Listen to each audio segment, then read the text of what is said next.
This is for reals, from a guy called, I don't know who this is, it's just come across my feed, Mike Singleton, who is senior executive at NBC Universal, retired. The McDonald's Trump worked at had been getting so many fake reviews on Yelp had been stopped. New comments from being added. Here are a few. Customer service was a joke. Senile old man got bronzer on my fries. Didn't wear gloves. Repeated himself several times. Something about Ronald McDonald in the showers at the golf club. The person who was at the drive-thru vaguely resembled someone who I saw on the news for being a convicted felon. That's a review left on their own. Another one, free lies with every shake. You don't want to, you just don't want to see who's shaking. I asked for an Arnold Palmer. Old man told me I couldn't handle it. Another one, the fries were too salty, as if someone who'd lost a major election had been crying all over them for an hour. And last one, before I got shut down, the person who was at the drive-thru vaguely resembled someone who I saw in the news for being a convicted felon. Pretty funny. Pretty funny. I saw something, and this should be like in a rational world where things make sense. This should be career ending, shall we say? Trump says, I need the kind of generals that Hitler had. Did he actually say that? Holy crap. Yeah. On a panel show. God. Just unhinged for a whole bunch of reasons, but just fucking hell. No. Well, we're talking about the Orange Idiot, so maybe we'll stay here because some of the coverage for tonight, I wanted to have a look at some things that have been happening in America. It's just fascinating when you see Donald Trump, the people around him, the people that want to be involved with him, you know, the celebrity voices that are around him, et cetera, et cetera, et cetera. And then you see Barack Obama, who is one of the coolest men on the face of the planet. And he has Eminem introducing him. Something like this. Detroit! Detroit! What up, though? So look, I wrote down a few things I wanted to say. I love you too. Thank you. I'm here tonight for a couple of important reasons. As most of you know, the city of Detroit and the whole state of Michigan mean a lot to me. And going into this election, the spotlight is on us more than ever, and I think it's important to use your voice. So I'm encouraging everybody to get out and vote, please. Please. I also think that people shouldn't be afraid to express their opinions. And I don't think anyone wants an America where people are worried about retribution or what people will do if you make your opinion known. I think Vice President Harris supports a future for this country where these freedoms and many others will be protected. I mean, this is Eminem, who wrote a track about putting his girlfriend in the boot of the car and driving it off a cliff. And here to tell you, You know? No, that was Slim Shady. That's a different guy. Sure. President Barack Obama.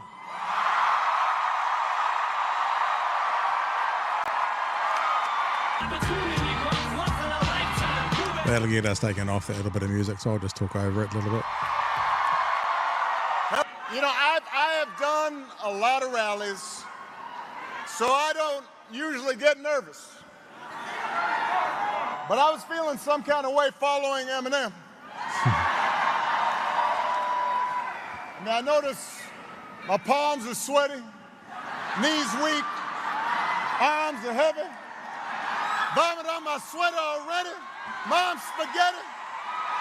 I'm nervous, but on the surface I look calm and ready to drop bombs, but I keep on forgetting.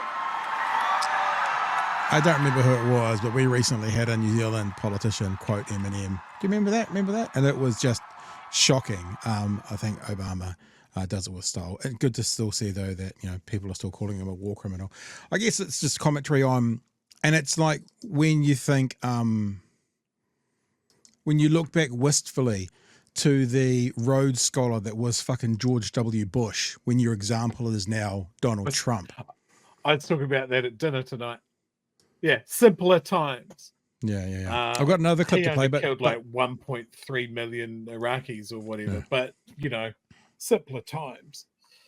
I've got something else. I mean, there's so much going on in America. We could do this the whole show every single night, but yeah, really, really interesting, funny, and actually a very good point made from Tim Walls today when he starts talking about Donald Trump's running mate. But look, I'm not going to waste all the time I'm in. I'm going to talk about his running mate. Get him. Get him. His running mate, Elon Musk. That's really Where good. is Senator Vance after he got asked the simplest question in the world at the debate? Did Donald Trump lose the 2020 election? And after 2 weeks, he finally said, no, he didn't. That's where he's been spending his time.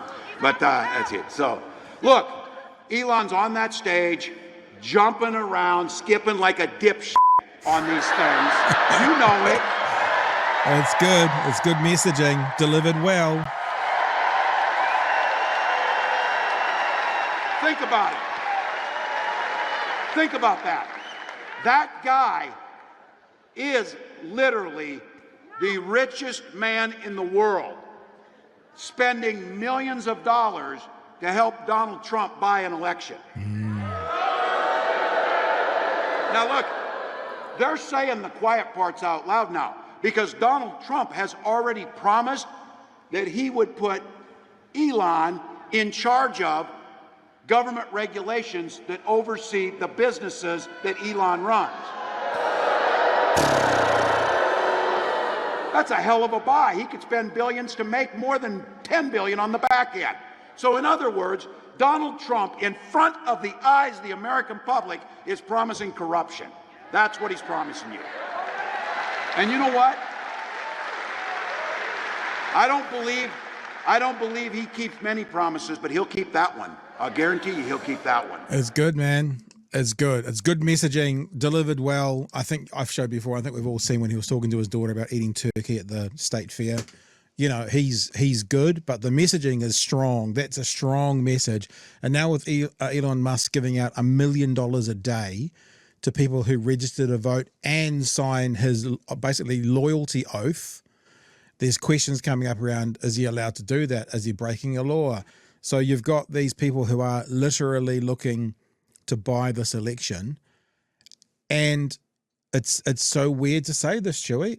I mean, there are people who are saying it's over for Trump. Like there are some pretty senior academics and, you know, pollsters and commentators and journalists saying the polling's, I'll believe it when I see it. It still feels margin of error, knife edge to me. Sir, thoughts? Yeah. I have been hurt before. Yeah. It is an indictment on the US that it's as close as it is. 100%. You know, like there's lots of comments. Like when we talked about Obama, people rightly bringing up the fact that his reputation hangs on the fact that he's authorized more illegal drone strikes than anybody before or since, and that is true. It's the duality of someone in that position, though. He was an incredibly influential leader. His African American president. You know, you can't get, like, as I said in the chat after that, find me a US president that hasn't done some really sketchy international war crimesy shit. I don't know how far you have to go back, but they're all corrupted. Their system is corrupted. The Americans haven't come up with a system yet that they can't fuck up beyond all recognition. Yeah. And we are just looking at the circus that is their presidential election, and people are still going, well, I don't know who to vote for. It's 50-50. A senile old rapist that everybody laughs at that is rapidly deteriorating. Look, I urge anyone, like Trump has always said bananas shit, but you go back and watch him in his last run. He is 80% more coherent than he is now. He is a random word generator at this point. Yeah. And people are still going, well, you know, I like him. You know, do you like any of his policies? Doesn't matter. Yeah. He hates the people that I hate. He does as well. You're talking about the first African American president. He does represent, he was. I mean, like because Obama can always have that on the CV, right? He is a glass ceiling breaker, but so is Donald Trump on some level, because he is like the very first Oompa Loompa president. So God, I was wondering where you were going with that. I thought you were going to say that. Like I find it sketchy when some people go, well, actually, the first African American president was Clinton. Yeah, because I've heard that said before. I'm like, that's kind of fucked. Yeah, like I just don't know how to call it. Like, this shouldn't be close. No. Like by any reasonable standard. But this is the trap that we have here. When you start talking about an American election, you're coming at it from a point of rationality and things that should make sense. But then you've forgotten that we're talking about a US election where nothing fucking makes sense. The Electoral College is fucked. Yeah. Even down to the fact that the Electoral College works at it's pretty much the wording that the delegates have to vote for the popular vote in the way of their state, but they don't have to. They can just do whatever they want. And we're guaranteed to look down at months and months of litigation and fucking calls for recounts. And that's if we're not looking at some sort of armed insurrection at the other end of the scale. It is going to be a shit show. And all of us want something like what we're used to here, where you tune in a day, you watch the votes come in, you get your answer, job done. Tie a bow on it, happy, sad, away we go. I still fear that this is an election that could break America. Yeah. Are we at that point yet? It feels like we're watching the fall of Rome. Yeah. Well, every great kind of empire eventually falls. Maybe it's the beginning of the end for America and their empire status. And the rest of the world is just hoping that when you fold and break apart, that you don't just take the rest of us with you. So yeah, this is one of those times that I'm really, really glad we're a tiny little island on the butt cheek of the world. That we're tucked away down here. I wouldn't want to be Canada. Yeah. Wouldn't want to be fucking Mexico. Yeah. There's one other thing, the American election, that I thought I'd mention today as well. And that is Trump cancels all his events in favor of one of the worst people ever. Apparently, Donald Trump will be sitting down with Joe Rogan. After backing out of several major interviews in the last minute, Donald Trump has one last major appearance on the horizon, the Joe Rogan Experience. The Republican presidential nominee will be meeting with the former Fear Factor host on Friday, reported Politico. It will be the first time that Trump has appeared on Rogan's podcast. This will be interesting because, Rogan... If you want to see what Rogan does, see him talking to libertarians and stuff. Like, it might have even been Dave Rubin. And Dave Rubin going, oh, the government can't do anything well. And Rogan goes, oh, post office is a pretty good system. Oh, yeah, but if it was done in the private sector, it would be much better. And he was like, well, he collects chickens or he gets chickens. And he's like, only the post. So he used examples that actually to say how the public service can do things better than the private service. So I wonder what Joe Rogan he'll sit down with. Will he sit down with the fawning, person going further right every single day? Or will he actually be that guy who, back when we all listened, and I know lots of you listened way back in the day, he did actually seem to be inquisitive with his questioning. It's all changed now, but back a decade ago, that really seemed to be what it was, like an open door to any conversation, general inquisitiveness. Whereas now, especially since the pandemic and that, it seems to be, trans taking over the world and Dr. Fauci was a murderer. That seems to be his vibe today. So it'll be interesting to see who turns up. I guess the other thing is, I don't think there is such a thing as a friendly space for Donald Trump because he's so addled. So even going into a friendly space, he often puts his foot in it, looks like a goose. So probably whatever comes out of Joe Rogan, they'll be able to, it won't be good for the president, even if Rogan's not trying to do it that way, because for the former president, because he can't function. He can't answer questions. It's not going to be, any kind of interview is not going to be good for him. It's going to be great for Rogan, though. Yeah. Like, that interview is going to drive huge numbers for him. Yeah. and everybody's going to be sharing clips. You know, it's. I mean, we'll carry clips of it, I'm sure, but it'll be a shit show. It'll be an absolute shit show. I hope that Rogan is too baked to function, and I want to know if they're going to put a towel down on Trump's chair. So an incontinence pad. I mean, when I talk about the frustration about the US election, right? I wanted to see what the polls were doing. Al Jazeera here, 46 to 48. Yeah. To Harris. What? But remember, the national polls don't matter. The national polls don't matter. This is the error that everyone made in the Clinton election, because everyone was saying Clinton's going to win. Clinton's going to win. Clinton's up by 3%. Clinton's going to win.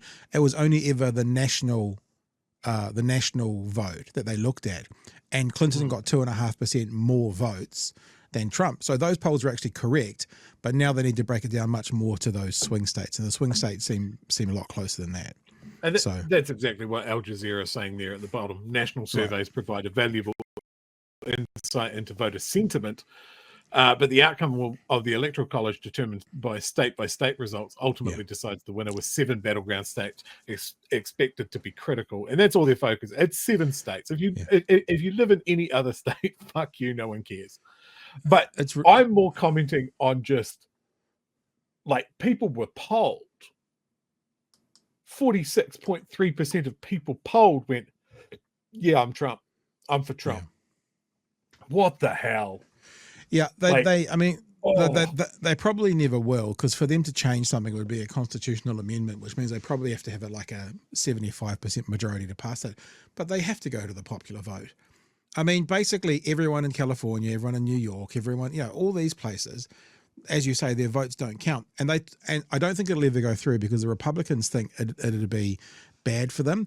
But I wonder, actually, if you went to the popular vote, how many Republican voters who do live in California who don't vote because there's no point, what the actual number would be. Because if you're in a red state, like it's a 70% red state, just stay in bed. Why bother going into the polls? Mine doesn't count. But if every single vote did really count, I'd be intrigued to see the turnout. I just love that America is seen as this bastion of democracy, always wanting to export democracy to people that don't have it, all of that sort of stuff. And then the version of democracy that they use is the worst version that anybody coming out of a peyote hangover could come out with. Like, it's just mental. Like, why? Just one person, one vote. Do a popular vote. Just rip the Band-Aid and do it. But again, we're coming at this from a position of rationality and trying to solve a problem. This is people have so many vested interests in how corrupted their system is. It is broken. Burn it all down. Start again. Try and stay within your own borders when you do it.